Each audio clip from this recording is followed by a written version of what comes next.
अपने लीडर इमरान ख़ान की शुक्रगुज़ार हूँ कि उन्होंने मुझे खैबर पख्तूनख्वा काबीना के लिए मुशीर नामज़द किया है और आज मेरी बाकायदा नोटिफिकेशन हुई है।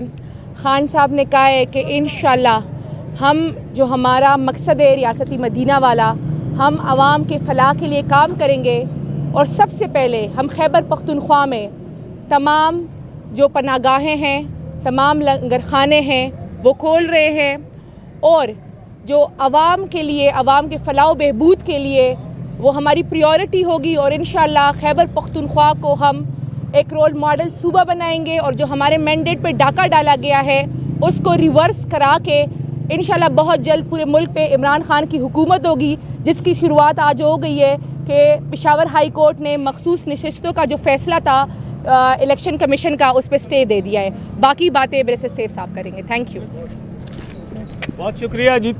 बस मशाल साहिबा ने बात की, एक तो समाअत थी, हम तो सारा दिन अदालत में रहे और दूसरा अहम इशू आज खैबर पख्तूनख्वा से ये दो ख़बरें हैं। एक तो नई काबीना का नोटिफिकेशन हो गया है और इंशाअल्लाह वो काबीना जो है भरपूर अंदाज में अपना किरदार अदा करेगी।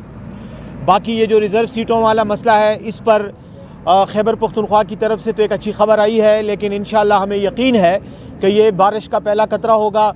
आइंदा आने वाले वक्त में दीगर सूबे जो हैं उनमें भी रिज़र्व सीट्स पर बात होगी और इंशाअल्लाह हमारे हक़ में ही फ़ैसला आएगा। और मैं ये समझता हूँ कि ये एक आईनी तकाज़ा है कि तमाम पार्टीज़ में जो उनका हक़ बनता है उनको रिज़र्व सीट्स दी जाएँ। और ये जो इलेक्शन कमीशन का फ़ैसला आया है, ये आईन, कानून और पार्लिमानी जमहूरी रिवायात की सरासर नफ़ी है और ख़िलाफ़ वर्जी है और हम इसकी मज़म्मत भी करते हैं। और इंशाअल्लाह आगे अगर ज़रूरत पड़ी तो बाकी सूबों में रिज़र्व सीट्स के लिए अदालतों का दरवाज़ा खटखटाएंगे। मैं जी वकील हूँ सुन्नी काउंसिल का।